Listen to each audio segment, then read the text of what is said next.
Assalamualaikum warahmatullahi wabarakatuh. Alhamdulillah alladzi 'allama al-Qur'an wa khalaqal insana wa 'allamahu al-bayan. Asyhadu an la ilaha illallah wa asyhadu anna Muhammadan abduhu wa rasuluhu la nabiyya ba'd. Allahumma salli ala Muhammad wa ala alihi wa sahbihi wa man tabi'ahum bi ihsanin ila yaumiddin. Ya ayyuhalladzina amanu taqullaha haqqa tuqatih wa la tamutunna illa wa antum muslimun. Fa inna asdaqal hadithi kitabullah wa khairal hadi hadi Muhammad wa dharral umuri muhdatsatuha wa kullu muhdatsatin bid'ah. Ayyuhal muslimun rahimani wa rahimakumullah. Wajiblah kita bersyukur kepada Allah atas segala nikmat dan karunia-Nya yang telah diberikan kepada kita semua. La in syakartum la azidannakum wa la in kafartum inna 'adzabi lasyadid. Dan tak lupa, janganlah pernah kita meninggalkan untuk bersolawat kepada Rasulullah sallallahu alaihi wasallam. Innallaha wa malaikatahu yusalluna 'alan nabi. Ya ayyuhalladzina amanu sallu alaihi wa sallimu taslima. Allah dan para malaikat saja masih bersolawat kepada Rasulullah sallallahu alaihi wasallam, maka kita tidak pantas, tidak boleh sombong sebagai hambanya, sebagai pengikutnya Nabi Muhammad, melupakan atau meninggalkan bersolawat kepada Nabiullah Muhammad sallallahu alaihi wasallam. Ayyuhal hadirun rahimani wa rahimakumullah. Izinkanlah kami untuk berwasiat, khususnya untuk diri kami. Semoga dalam wasiat ini kita mampu memberikan pembelajaran, mampu memberikan kita bekal untuk kita berjumpa kepada Allah Subhanahu wa taala. Dan tak lupa kami mengingatkan untuk menjaga ketakwaan kita kepada Allah.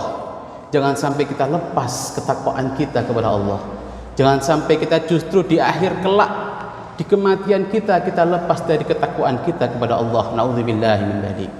Ayyuhal muslimun rahimani wa rahimakumullah. Persoalan umat Islam saat ini merupakan menjadi PR kita bersama. Sebagaimana yang pernah digambarkan oleh Rasulullah sallallahu alaihi wasallam, bahwasanya umat Islam yang akan datang itu umat Islam yang seperti hidangan yang disantap oleh musuh-musuh Islam, yang disantap oleh ghairul Islam, dalam kondisi umat Islam yang jamaah, yang banyak. Maka hari ini kita bisa melihat bagaimana kita bisa melihat umat Islam itu sudah banyak, terutama di Indonesia. Umat Islam itu sudah banyak sekali, tapi menjadi PR kita bersama, yaitu adalah persatuan umat Islam. Kita selama ini terus diobrok-obrok, dibakar atau dikompori terkait dengan melupakan terkait persatuan umat Islam. Padahal kalau kita melihat ketika khatib itu berkhutbah, dan itu menjadi salah satu rukun dalam setiap khutbah, ya ayyuhalladzina amanu taqullaha haqqa tuqatih wa la tamutunna illa wa antum muslimun. Maka para khatib akan mengingatkan untuk menjaga ketakwaan kepada Allah sampai kita akhir kelak. Situ ternukil dalam surah Ali Imran. Dan ayat itu dilanjutkan dengan wa'tasimu bihablillahi jami'an wa la tafarraqu.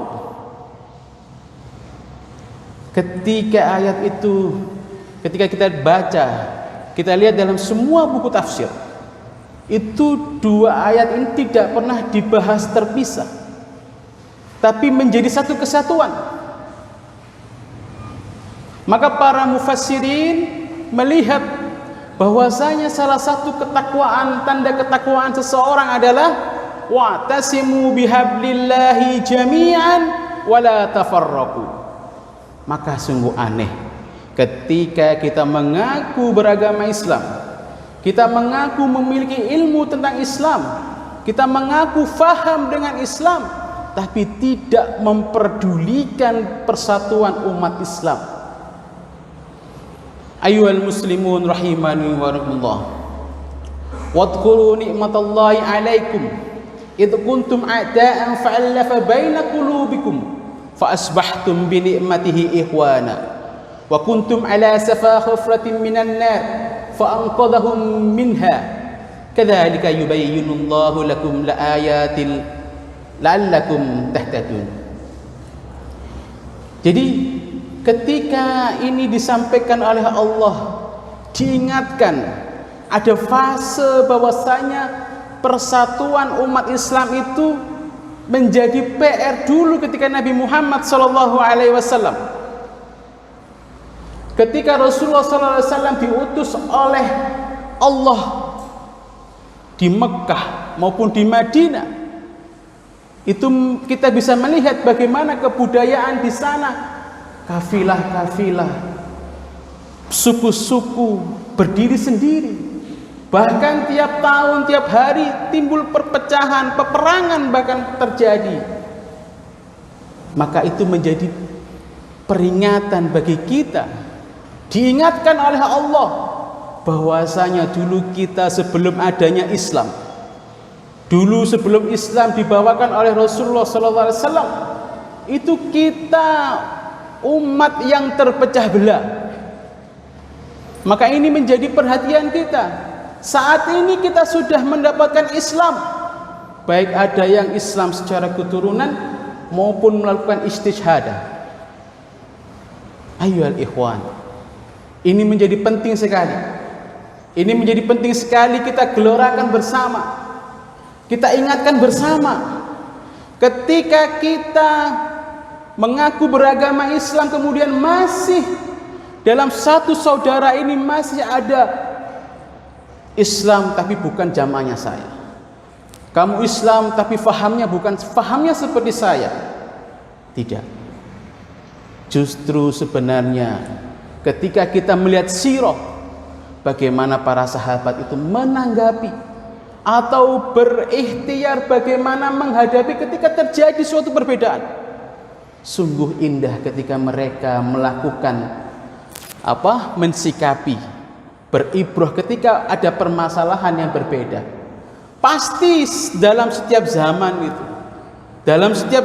itu pasti muncul perbedaan-perbedaan. Tapi kalau kita melihat bagaimana para sahabat mensikapinya, luar biasa. Mereka lebih mengutamakan kesatuan umat Islam daripada pendapat pribadinya, meskipun itu bertentangan dengan pendapat pribadinya. Bisa kita lihat bagaimana para tabi'in, juga kita lihat seperti Imam Syafi'i ketika berbeda pendapat dengan gurunya Imam Malik, maka kita bisa melihat begitu indahnya mereka berbeda tapi masih dalam soft. Begitu pula Imam Abu Hanifah yang dalam ujaran syairnya itu dia mengatakan selama 40 tahun itu selalu mendoakan gurunya, yaitu Imam Syafi'i. Mohon maaf, Imam Ahmad Ibnu Hanbal. Jadi dia selama 40 tahun mendoakan Imam Syafi'i. Maka ketika kita melihat para imam madhab, bukan berarti kita semua harus bermadhab, tidak. Tapi ketika kita melihat para imam madhab dari segi kualitas ilmu yang luar biasa, saat ini tidak ada, bahkan ulama-ulama saat ini tidak ada yang sampai seperti kualitas keilmuan mereka. Kita malu, kita tidak secuil ilmu mereka, kita malu. Ketika itu mereka para tabi'in memperlihatkan indahnya persatuan umat Islam, indahnya mereka bersikap, maka itu menjadi ibrah bagi kita bersama. Maka perlu diperhatikan, Rasulullah SAW diberikan oleh Allah firman yang pertama itu Iqra bismi rabbikal ladzi khalaq. Maka itu menjadi fondasi yang luar biasa. Ketika kita mensikapi suatu perbedaan, seringkali ketika kita mengalami perbedaan itu dikarenakan mulut kita. berbeda langsung di depan, berbeda langsung dihantam dengan kata-kata.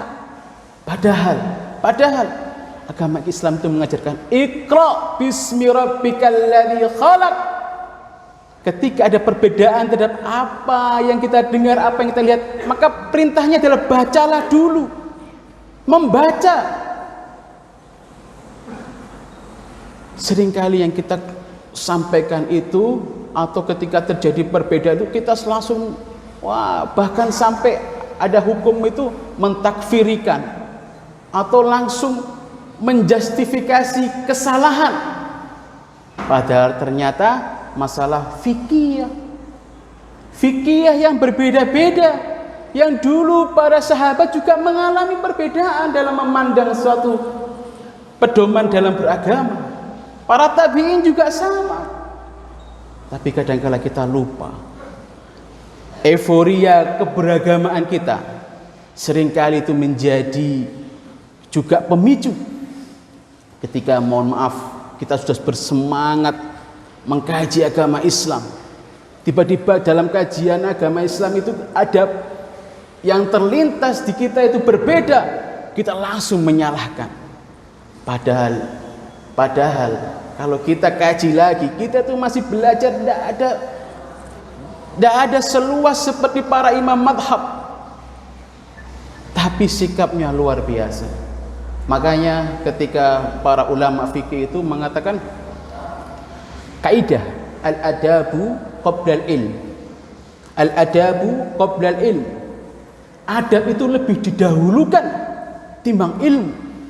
Bahkan adalah salah satu syekh mengatakan, saya lebih cinta orang yang beradab daripada orang yang ilmunya tinggi. Karena iblis itu ilmunya tinggi, dia sombong kepada Adam, bahkan dia sombong kepada Allah Subhanahu wa ta'ala. Tapi bagaimana malaikat memiliki adab yang luar biasa. Ketika Allah memberikan tantangan kepada malaikat, malaikat tidak langsung serta-merta meninggikan, tapi bersubhanallah kepada Allah, memuji Allah, memasucikan Allah. Tidak seperti iblis yang punya ilmunya tinggi, kehebatan yang luar biasa. Maka benar yang disampaikan kaidah itu, al-adabu qoblal ilm.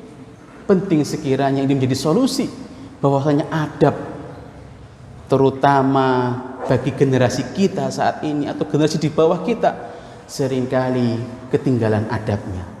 Pinter olimpiade, pinter matematikanya, pinter segala mata pelajarannya, tapi adabnya naudzubillahi min dzalik. Mari ini menjadi ibrah bersama-sama. Mari menjadi ini pelajaran bersama. Mari ini menjadi PR bersama. Kita jadikan ini sebagai tugas kita bersama. Semoga kita nanti termasuk orang-orang yang dinantikan oleh Rasulullah sallallahu alaihi wasallam di Telaga Kautsar nanti. Aqulu qouli hadza fastaghfiru innahu huwal ghafurur rahim.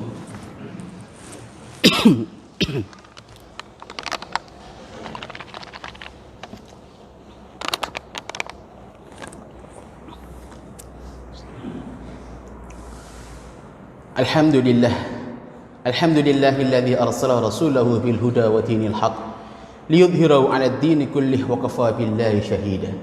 Asyhadu an la ilaha illallah wa asyhadu anna Muhammadan abduhu wa rasuluhu la nabiyya ba'd. Allahumma salli 'ala Muhammad wa 'ala alihi wa sahbihi ajma'in. Ayyuhal muslimun rahimani wa rahimakumullah. Pada khutbah yang kedua ini ingatkan, di setiap khutbah kedua saya selalu mengingatkan terkait dengan saudara kita yang di Palestina. Mengapa perlu saya ingatkan? Karena Rasulullah SAW itu dalam 3 tahun menjelang kematiannya masih memikirkan Palestina, masih memikirkan pembebasan Al-Aqsa. Menjelang akhir hayatnya masih mengirimkan Panglima muda Usama untuk bagaimana bisa membebaskan Al-Aqsa. Ayyuhal muslimun rahimakumullah. Inilah pentingnya kita peduli. Selain kita peduli pada lingkungan kita, selain peduli pada sekitar kita, tapi kita juga perlu peduli pada saudara kita yang di Palestina. Ketika kita hanya peduli pada saat ada informasi, ketika di Ramadan kemarin, di bulan Mei, kita bersegera untuk membantu, tapi setelah itu selesai. Tidak. Persoalan mereka itu setiap hari. Setiap hari. Walan taradha ankal yahud walan nasara hatta tattabi'a millatahu. Itu terjadi. Maka bagaimana kita membantu mereka setiap hari? Para ulama menyampaikan ada 3 hal. Yang pertama, jihad fisabilillah, sebagaimana saudara-saudara kita yang di Palestina. Yang kedua, bantu dengan harta kita. Jangan hanya sekedar pada saat Ramadan kemarin ketika ada serangan Gaza, tapi setiap hari kalau bisa.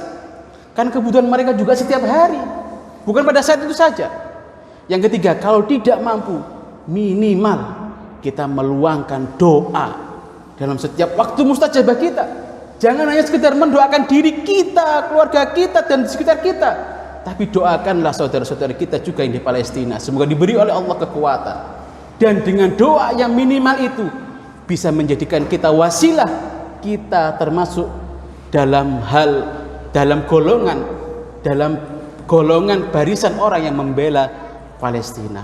Sehingga ketika kita nanti berjumpa dengan Rasulullah, minimal ketika Rasulullah sudah tanya, mungkin Rasulullah tanya, kita sudah menjawab, minimal kita sudah mendoakan mereka. Itu kemampuan kita yang paling mudah. Maka ini menjadi penting sekali, dan ini menjadi perhatian kita bersama. Mari kita tutup khutbah yang kedua ini dengan berdoa. A'udzubillahi minasyaitonirrajim. Bismillahirrahmanirrahim. Allahumma shalli ala Muhammad wa alihi wa sahbihi wa sallam. Allahumma ighfir lil muslimina wal muslimat wal mu'minina wal mu'minat al ahya'i minhum wal amwat. Innaka sami'un qaribun mujibud da'awat ya qadiyal hajat.